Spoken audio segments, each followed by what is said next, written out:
I've always had a great love of Russian literature and heavy literature and heavy themes in general. I'm interested and attracted to them and also find them very funny. And so that was a fun thing to write, not so much fun to shoot. To shoot it must have been a nightmare because, I mean, it's like a sort of De Laurentiis production, all these cast of thousands played, I gather, by the Russian army. Yes, we used the Russian army who were in Hungary at the time, and they made wonderful, wonderful soldiers. You know, they could march and drill and do all that stuff perfectly, and they were thrilled to be in the movie because their life was so boring, just occupying Hungary, you know, which is what they were doing. You're the worst soldier I ever seen!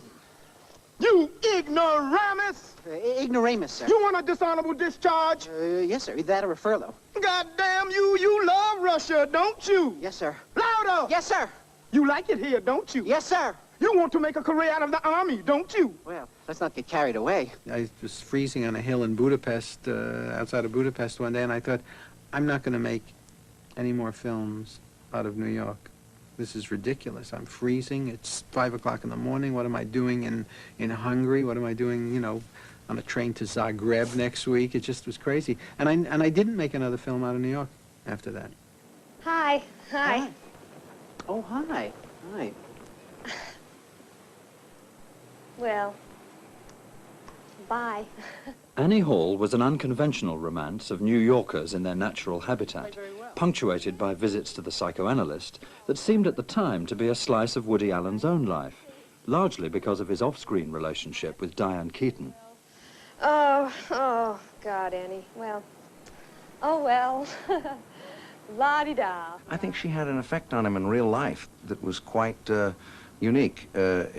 She stunned him with her dichotomy of innocence and sweetness and gullibility, and also her great sense of taste and some innate wisdom about things that was there as well.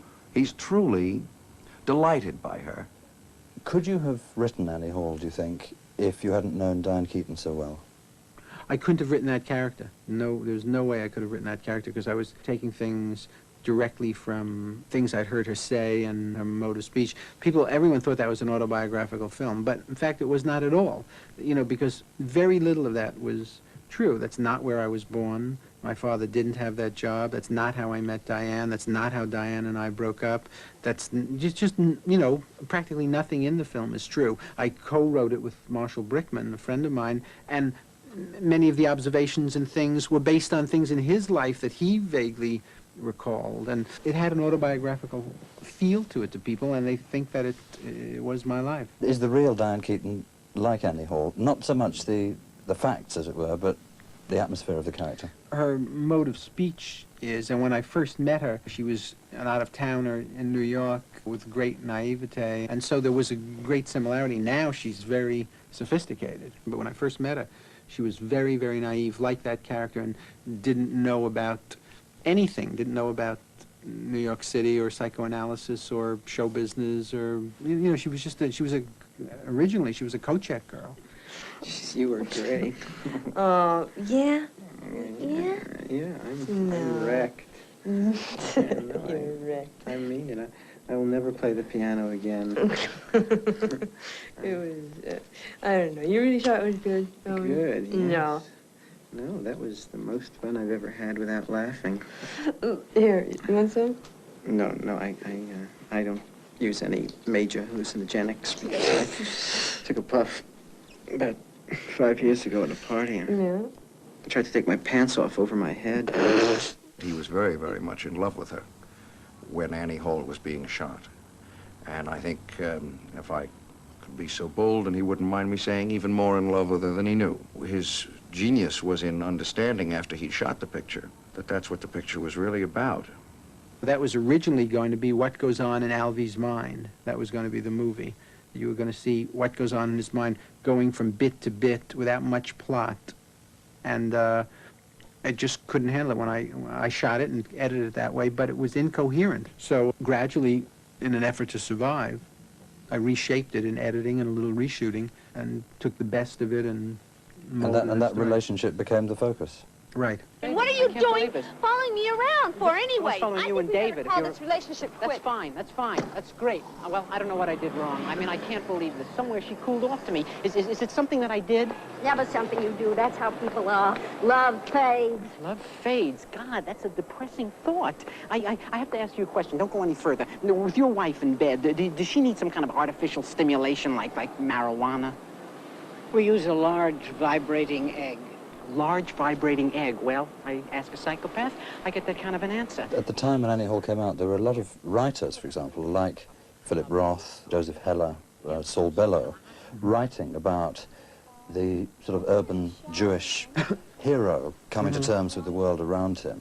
Did you feel that you belonged to that tradition in a way? Because it's a very strong thing in the 70s. Only vaguely, in that I am Jewish and did live in New York. I have always lived in New York. But I'd never thought of it that way.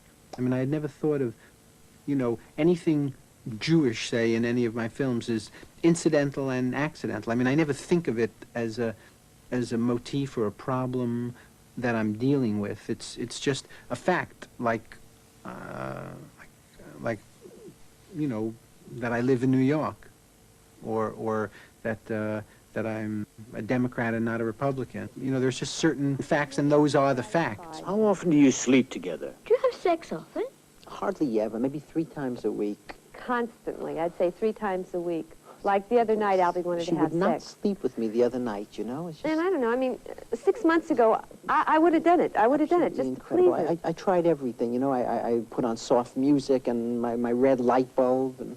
But the thing is, I mean, since our discussions here, I feel I have a right to my own feelings. What do you think it was about that sad romance, which is really at the centre of the film, that struck a chord with, in such a big way, with audiences in the late 70s? I thought it was a nicely done film. You know, it had it had entertaining elements to it. I mean, it was well photographed and well played, very well played by Diane, and nice music. I don't know, it had a commercial quality to it. I don't know if it reinforced the prejudice of the middle class, and so they... Is that what they said? say? Oh, that's what, well, and that's what I was thinking, you know, that's us up there, or, I don't know, it was entertaining to them, though.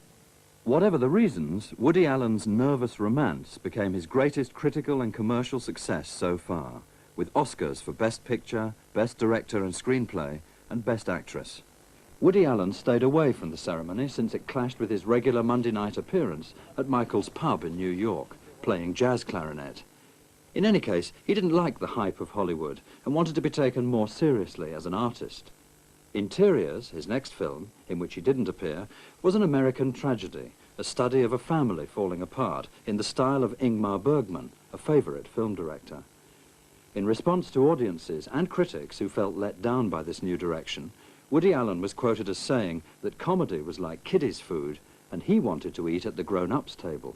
I do see a difference between comedy and so-called serious drama, and I personally hold one in higher esteem for myself. I prefer one to view. I prefer one to do if I could. Now, again, I don't mean to downgrade comedy. I think it's a wonderful thing, and, you know, but I put the other on a higher plane myself. And I think to the degree that some of my films have been good, it's been to the degree that I could make them more serious.